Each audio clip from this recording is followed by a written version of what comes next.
Hello everyone. आज की video में हम बात करेंगे ऐसी कुछ कॉमन मेडिसिन्स के बारे में जो कि एक मेडिकल स्टोर पर होनी ही चाहिए। तो चलिए वीडियो को स्टार्ट करते हैं और देखते हैं ऐसी वो कौन कौन सी मेडिसिन्स हैं जो कि एक मेडिकल स्टोर पर होनी ही चाहिए। तो चलिए वीडियो को स्टार्ट करते हैं।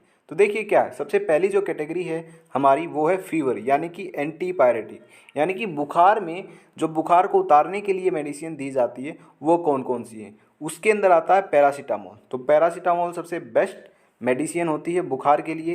ये दोनों डोज में अवेलेबल है, 500 mg और 650 mg। और कुछ इसकी फेमस ब्रांड नेम है, जैसे पैरासिप है, ठीक है, सिप्ला कंपनी की आती है ये है। दूसरी है जैसे क्रोसिन है, ये भी क्या है बुखार के लिए होती है। अगर एक और फेमस ब्रांड नेम बताऊं तो जैसे डोलो नाम से भी आती है, ठीक है। अब ध्यान से देखिएगा, पैरासिप के अंदर तो साल्ट नेम पैरासीटामोल लिखा हुआ है, लेकिन क्रोसिन के अंदर कहीं भी पैरासीटामोल नहीं लिखा हुआ है। अब ऊपर ये देखिए, यहाँ पे ये साल्ट नेम लिखा हुआ है, ठीक है, यहाँ पे कहीं भी पैरासीटामोल नहीं है। यहाँ पे क्या है, एसिटामिनोफिन एंड कैफीन टैबलेट। अब इस ये क्या चक्कर है, ठीक है तो बुखार को उतारने के लिए, लेकिन पैरासीटामोल नहीं है। एक्चुअल में आप सोच रहे होगे कि जो ये साल्ट नेम है एसिटामिनोफिन, ये बुखार के लिए यूज़ होता है। हाँ, ये बुखार के लिए यूज़ होता है। तो यहाँ पे मैं आपको एक इन्फॉर्मेशन देना चाहूँगा, पैरासीटामोल का ही दूसरा नाम क्या होता है, एसिटामिनोफिन होता है, ठीक है। तो it is also known as acetaminophen. तो कहीं भी कंफ्यूज मत होना, कहीं भी आपको साल्ट नेम में ये मिल सकता है तो वहाँ पे आप समझ जाना ये पीसीएम ही है, यानी पैरासीटामोल ही है और बुखार के अंदर इसका यूज़ होता है। ओके, तो ये क्रोसिन के अंदर लिखा हुआ होता है। आगे जो कैटेगरी आती है पेन किलर यानी कि एनाल्जेसिक। कहीं भी हमारी बॉडी के अंदर पेन होता है तो उसको ठीक करने का ये काम करती है। मोस्टली जो ड्रग यूज की जाती है इसके अंदर वो की जाती है डिक्लोफिनिक और एसिक्लोफिनिक, ठीक है। लेकिन फिर कॉम्बिनेशन भी यूज किया जाता है, क्योंकि दर्द के साथ साथ थोड़ी बहुत हरकत भी होती है पेशेंट में, तो वहाँ पर इसका कॉम्बिनेशन भी यूज कर लिया जाता है। और दूसरा फ़ायदा ये भी होता है कॉम्बिनेशन यूज करने का, इसका बेस्ट रिजल्ट होता है। क्यों, देखिए मैं आपको बताता हूँ। डिक्लोफिनिक है, ये तो पेन किलर है ही, लेकिन कभी कभी क्या है कॉम्बिनेशन यूज किया जाता है पैरासीटामोल के साथ। जैसे डिक्लोफिनिक और एसिक्लोफिनिक का को पैरासीटामोल के साथ कंबाइन करके लिया जाता है, ठीक है। अब ये कंबाइन करके क्यों लिया जाता है मैं आपको बताता हूँ। देखिए डिक्लोफेनिक जो मेडिसिन है उसके अंदर तो एनाल्जेसिक प्रॉपर्टी होती ही है, यानी कि इसके अंदर पेन को ठीक करने की प्रॉपर्टी तो होती है, लेकिन जो पैरासीटामोल होती है ना, इसके अंदर दोनों प्रॉपर्टी होती है। ये एनाल्जेसिक भी होती है और एंटीपायरेटिक भी होती है, यानी कि बुखार को उतारने का काम भी करती है और ये पेन को भी ठीक करती है। तो इसलिए इसका कॉम्बिनेशन अगर यूज किया जाएगा तो वहाँ पर बेस्ट रिजल्ट देखने को मिलेगा, ठीक है। तो मोस्टली ये यहाँ पे यूज की जाती है। जैसे डिक्लोफेनिक है, डिक्लोर पैरा का कॉम्बिनेशन है, एसिक्लोर पैरा का कॉम्बिनेशन है, और एक और मेडिसिन का कॉम्बिनेशन आता है निमोसलाइड। ये भी हमारी पेन किलर है जो कि पैरासीटामोल के साथ कॉम्बिनेशन में यूज की जाती है। अब देखिए जो निमोसलाइड के बारे में आपको बताता हूँ। निमोसलाइड जो ड्रग है वो एक्चुअल में बच्चों में कभी भी नहीं दी जाती है, क्योंकि इसका बहुत ही ज़्यादा साइड इफेक्ट होता है लीवर के ऊपर, ठीक है। हिपेटोटॉक्सिसिटी कोज करता है ये निमोसलाइड, यानी कि लीवर को डैमेज करने का काम करता है निमोसलाइड।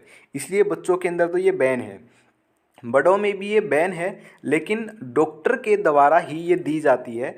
डॉक्टर को पता होता है कि ये कब देनी है, ठीक है, तो पेशेंट को देखकर ही ये दी जाती है निमोसलाइड। तो इसलिए अपने आप से कोई भी मेडिसिन आपको नहीं लेनी चाहिए, क्योंकि आपको नहीं पता है कि कौन सी मेडिसिन कितनी डोज में लेनी चाहिए और किस मेडिसिन का क्या साइड इफ़ेक्ट हो सकता है। तो इसलिए कोई भी जो मेडिसिन है वो बिना डॉक्टर के प्रिस्क्रिप्शन के या बिना डॉक्टर की सलाह के आपको नहीं लेनी चाहिए, ठीक है। तो सबसे बेस्ट जो मेडिसिन होती है वैसे पेन किलर के लिए वो एसिक्लोफेनिक और डिक्लोफेनिक होती है, ठीक है। फिर निमोसलाइड का यूज किया। निमोसलाइड वैसे हैवी पेन किलर होती है, तो डॉक्टर ही बताता है ये कब लेनी चाहिए, और इसका जो साइड इफ़ेक्ट है वो बहुत ज़्यादा है, लीवर को ये बहुत ज़्यादा डैमेज करती है, ठीक है। तो डोज भी डॉक्टर के द्वारा ही बताई जाती है। ओके, तो देखिए यहाँ पे दिख रहा होगा आपको, वूनेक प्लस के नाम से है एक मेडिसिन, जिसके अंदर क्या है दो ड्रग का कॉम्बिनेशन है। एनाल्जेसिक के साथ साथ एंटीपायरेटिक और एनाल्जेसिक है, यानी कि डिक्लोफेनिक का जो कॉम्बिनेशन है वो पैरासीटामोल के साथ। तो इसको हम जनरली डिक्लोपैरा कॉम्बिनेशन के नाम से भी जानते हैं। आगे बात करते हैं आगे जो दिख रही है आपको वो है जेरडोल पी, ये ब्रांड नेम है और इसके अंदर दो मेडिसिन का कॉम्बिनेशन है, एसिक्लोफिनिक और पैरासीटामोल। एसिक्लोफिनिक 100 mg है और पैरासीटामोल 3 to 5 mg है। निमोसलाइड और पैरासीटामोल जैसे ये भी कॉम्बिनेशन है, लास्ट में मैंने आपको बताया था। आगे जो कैटेगरी आती है वो आती है स्टमक पेन, यानी कि अगर पेट में दर्द है तो कौन सी मेडिसिन होनी चाहिए। तो वहाँ पे दो मेडिसिन यूज की जाती हैं, एक तो यूज की जाती है डाइसाइक्लोमाइन और एक यूज की जाती है मेफ्टाल स्पास। मेफ्टाल स्पास के अंदर कॉम्बिनेशन होता है दो ड्रग्स का, मेफेनिक एसिड और डाइसाइक्लोमाइन का। तो डाइसाइक्लोमाइन तो पेट दर्द के लिए ही है ही, और मेफेनिक एसिड है, ये भी दर्द को ठीक करती है। यानी कि मेफेनिक एसिड के अंदर भी दोनों प्रॉपर्टी होती है, एनाल्जेसिक भी और एंटीपायरेटिक भी, यानी कि बुखार में उतारने के लिए, बुखार को उतारने के लिए भी इसका यूज होता है। तो जो ज़्यादा प्रॉपर्टी है, ज़्यादा ये काम करती है मेफेनिक एसिड, वो है एंटीपायरेटिक। लेकिन इसके साथ साथ इसके अंदर एनाल्जेसिक प्रॉपर्टी है, इसलिए कॉम्बिनेशन में इसका यूज कर लिया जाता है, बेस्ट रिजल्ट आता है इसे। ठीक है, तो मेफ्टाल स्पास में मोस्टली मेडिकल स्टोर पर आपको क्या मिलेगा, मेफ्टाल स्पास के नाम से ये मिलेगी। और अगर गवर्नमेंट मेडिकल की बात करूँ तो वहाँ पे डाइसाइक्लोमाइन आपको मिल जाएगी। ठीक है, वहाँ पे कॉम्बिनेशन नहीं मिलेगा, तो वहाँ पे डाइसाइक्लोमाइन आपको मिल जाएगी। तो ये जो मेफ्टाल स्पास है ये बाहर मेडिकल स्टोर पर ही मिलती है, गवर्नमेंट के अंदर, गवर्नमेंट मेडिकल के अंदर ये नहीं देखने को मिलती है। नेक्स्ट जो हमारी कैटेगरी आती है, अगर आपके पेट में जलन है, स्टोमक इरिटेशन है, तो पेट में जलन है तो वहाँ पे एंटासिड लिए जाते हैं, जैसे डाइजीन सिरप है, ये बहुत ही ज़्यादा फेमस क्या है, सिरप है, जो कि अगर पेट में जलन है तो वहाँ पे ये लिया जाता है। तो आपको दिख रहा होगा डाइजीन नाम से है। ओके, तो ये वैसे डॉक्टर बताता है कि कितनी डोज लेनी चाहिए, जितने भी ये एंटासिड होते हैं ये अपने आप से नहीं लेने चाहिए। ऐसा नहीं है कि हर रोज़ आपको पेट में जलन हो रही है, हर रोज़ आप कितनी भी डोज अपने आप से ले रहे हो, तो बहुत ज़्यादा नुकसान पहुँचाते हैं आपकी बॉडी के अंदर। ठीक है, तो आगे देखिए, आगे आती है वोमिटिंग और गैस। ठीक है, अगर आप उल्टी है तो वहाँ पे कौन सी यूज की जाती है, उल्टी के अंदर यूज की जाती है ओंडेनसेट्रोन एंड डोमपेरिडोन, ये दो मेडिसिन है जो यूज की जाती हैं। और अगर गैस है किसी पेशेंट को तो वहाँ पे यूज की जाती है रेनिटिडीन एंड पेंटोप्रेजोल। तो पेंटोप्रेजोल का ये कैप्सूल आता है और रेनिटिडीन की यहाँ पे टैबलेट आती है। अब क्या होता है मैं आपको बताता हूँ, रेनिटिडीन जो होती है ना, इसके अंदर क्या देखने को मिला कि इसके बहुत ज़्यादा साइड इफ़ेक्ट ये कोज कर देती है अगर ये हर रोज़ किसी पेशेंट के द्वारा रेगुलरली ली जा रही है। ठीक है, तो रेनिटिडीन ऐसा नहीं है कि अपने आप लोगे। तो एक्चुअल में क्या है मैं आपको बताता हूँ, एक स्टडी के अंदर दावा किया गया था कि रेनिटिडीन के अंदर कार्सिनोजेनिक है, मतलब कार्सिनोजेनिक प्रॉपर्टी पाई गई है, यानी कि ये कैंसर कोजिंग है। ठीक है, लेकिन कैंसर कोजिंग ये तभी हो सकती है जब बहुत ही ज़्यादा क्वांटिटी में हर रोज़ ये ली जा रही हो। ठीक है, वैसे अगर मैं आपको एक और पॉइंट बताऊं तो जैसे आप ये हैंड सैनिटाइज़र यूज़ कर रहे हो ना, अगर कोई व्यक्ति लगातार हर रोज़ हैंड सैनिटाइज़र यूज़ कर रहा है तो कई सालों के बाद भी वो कार्सिनोजेनिक इफेक्ट शो करता है। यानी कि जो हैंड सैनिटाइज़र है वो भी कार्सिनोजेनिक है, यानी वो भी कैंसर कोज कर सकता है। लेकिन इसका जो रिजल्ट है वो बहुत कई सालों के बाद देखने को मिलता है हैंड सैनिटाइज़र का। ठीक है, और रेनिटिडीन की बात करूँ तो इसके बारे में कुछ अभी तक मतलब कॉन्फर्मेशन नहीं है कि ये कार्सिनोजेनिक प्रॉपर्टी है, ये कैंसर कोज करती है, कब करती है, ये भी मतलब प्रॉपर स्टडी नहीं है। लेकिन फिर भी कोई भी मेडिसिन, बार बार मैं आपको कह रहा हूँ, कोई भी मेडिसिन आपको अपने आप से नहीं लेनी है, अपने आप लेने लग जाओ कितनी भी डोज, ठीक है, कितनी भी बार, तो ऐसा नहीं करना है। ठीक है, ये है कि कभी कभार आपने ले ली तो चल जाएगा, लेकिन बिना डॉक्टर के परमिशन के आपको नहीं लेनी। तो ये है थी वोमिटिंग और गैस के लिए। ठीक है, नेक्स्ट जो कैटेगरी आती है वो है एंटी एलर्जिक। एंटी एलर्जिक के अंदर यानी कि कहीं पे एलर्जी है या फिर किसी कीड़े ने काट लिया है, ठीक है, तो वहाँ पे इन मेडिसिन का यूज किया जाता है। ओके, तो पहली जो इसके अंदर आती है मेडिसिन वो है सिट्रिजिन और लेवोसिट्रिजिन के नाम से भी आती है। ठीक है, अलग अलग होती है, सिट्रिजिन और लेवोसिट्रिजिन दोनों ही एंटी एलर्जिक होती है। और आती है एविल।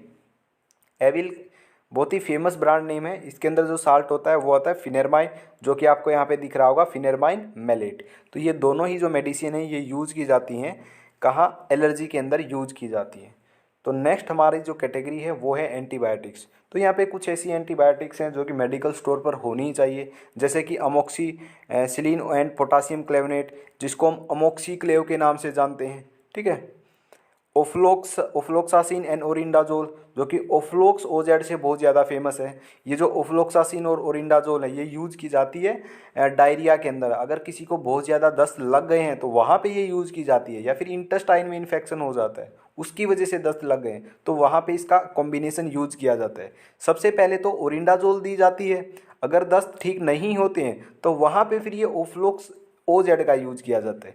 सिफिक्जिम है, सिफ्रोफ्लोक्सासिन है, तो ये कुछ एंटीबायोटिक हैं जो एक मेडिकल स्टोर पर होनी ज़रूरी है। जैसे कि ये सिफिक्जिम है ना, ये जो ईएनटी वाला डॉक्टर होता है ना उसके द्वारा बहुत ज़्यादा यूज़ की जाती है। यानी कि जो आँख में नाक में इन्फेक्शन होता है, कान में इन्फेक्शन होता है ना, तो वहाँ पे इसका यूज़ किया जाता है। दांतों के अंदर जो इन्फेक्शन होता है तो वहाँ पे इसका यूज़ किया जाता है। ठीक है, तो ये कुछ कॉमन मेडिसिन्स है, कॉमन एंटीबायोटिक है जो एक मेडिकल स्टोर पर होनी चाहिए। वैसे एंटीबायोटिक्स के बारे में एक अलग वीडियो बनाएंगे और वहाँ पे बिल्कुल डिटेल में डिस्कस करेंगे कि हर एक एंटीबायोटिक का क्या यूज है। तो यहाँ पर आपको सिर्फ यही पता होना चाहिए कि ये कॉमन मेडिसिन्स है जो एक मेडिकल स्टोर पर होना ज़रूरी है। ठीक है, तो कुछ अदर मेडिसिन्स भी हैं जो होनी चाहिए।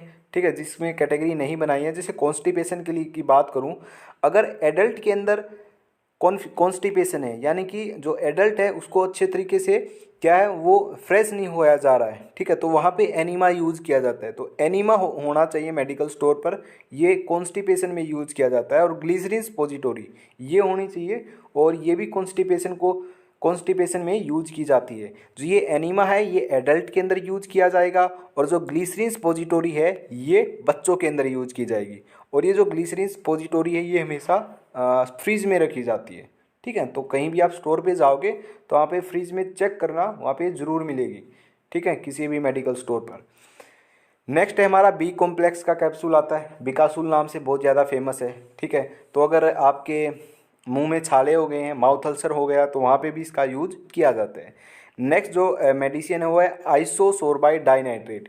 ये मेडिसिन भी बहुत ज़्यादा ज़रूरी है मेडिकल स्टोर पर रखनी, क्योंकि ये हार्ट अटैक किसको आ जाता है या फिर चेस्ट पेन है किसी को बहुत ज़्यादा, तो वहाँ पे इसका यूज किया जाता है।